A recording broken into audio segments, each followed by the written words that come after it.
All right, welcome back to Ageod Civil War II. I'm Charles, and today we're going to be taking a look at basic recruiting.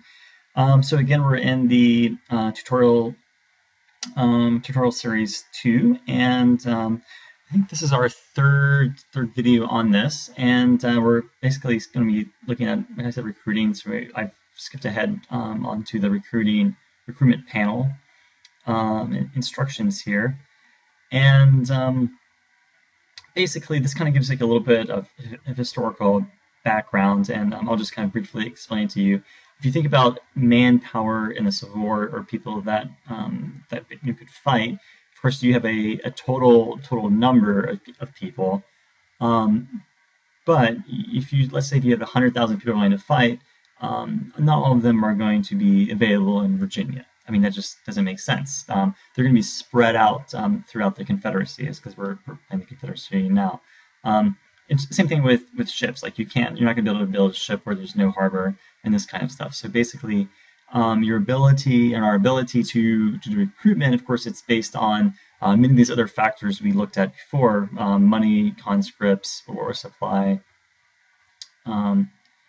But it's also based on sort of a historical, realistic perspective of what would be possible to recruit at that location. Yeah, so let's see. So what I want us to do is basically click on this little. It's like a little tool wheel. What do they call it here? Anyways, it's this little thing up here in the top left, or you can press F11. But when I click on it, what happens is we see that the color of the map changes, and what it's telling us is when you click on a force, let's find one that we want. When you click on a force, let's say an infantry brigade of Virginia, so I've clicked on it here, and now certain regions are green, and if they are green, it means that you are able to recruit in that location. Okay.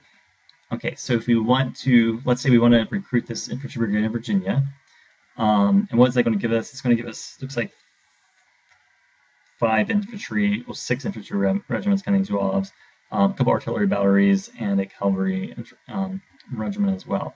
I'm going to select it and then just drag it onto a place that is green. So I want us to select Richmond. So let me go down to Richmond. So it's here. Yeah, takes me back up. But I want to recruit in Richmond, so I'm going to drop it off there. And now you can see that okay, the icon is here. When we go back and look at this, we see that there are 2 numbers on the panel here. One is the number 3, and the other one is the number 197. So 3 means in force pool 3. It means we can recruit 3 more types of these brigades. So even though there are more green, options, you cannot necessarily recruit as many green options as there are. If we had enough money and men and we used all 3, then we wouldn't be able to recruit anymore. Secondly, there is also a combat power number, 197. And of course, this is something that is a game function that's really for players to try to understand, okay, how much combat power they have. The highest combat power does not always win. There are a lot of other factors that determine victory in the battle. Offense versus defense, defensive, advantages, general luck, etc., etc., etc. But all things being equal, we can say that 200 has a higher combat power than 197. Okay. Finally, a couple other things about the game. One is once we recruit here, and if we play the turn, the game. This is a unit that is active from day 1, but only active in the sense that they're filling up their ranks and they're being trained. So if Richmond were attacked this turn, for instance, let's say in 5 days from now, this brigade would almost certainly be wiped out because they're not ready, they're not trained, they would have very few men on the roll at that time, very few artillery would be in working condition, and so forth. So you need to keep that in mind when you are building units. In the first game, in the previous game, Ageod's American Civil War, my first email game, I lost an entire brigade because I was recruiting in Virginia right near a Union army, and then they created, and the next, I think 2 turns later, they were completely destroyed, never even finished fully forming. I think the next thing it wants us to do. Oh, one other thing. Yeah, I just want to click it, and then it says if you want to take it back, you hit the delete button. Yeah. What I want us to do though is try to. We can see a way to be more specific in the type of units we wanted to see. So, for example, we could only look at artillery units. So here's a Virginia artillery unit, for example.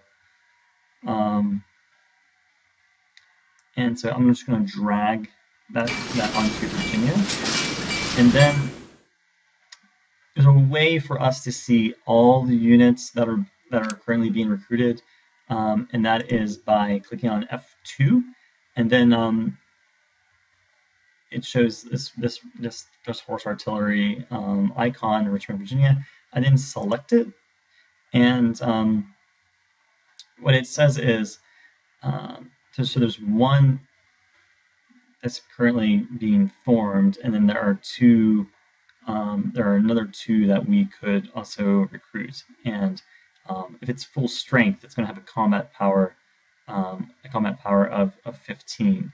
So remember we talked about force pool before. There it's 2. So if I click on the icon and let's just bring that up, we can again easily go see our horse artillery by just clicking on artillery.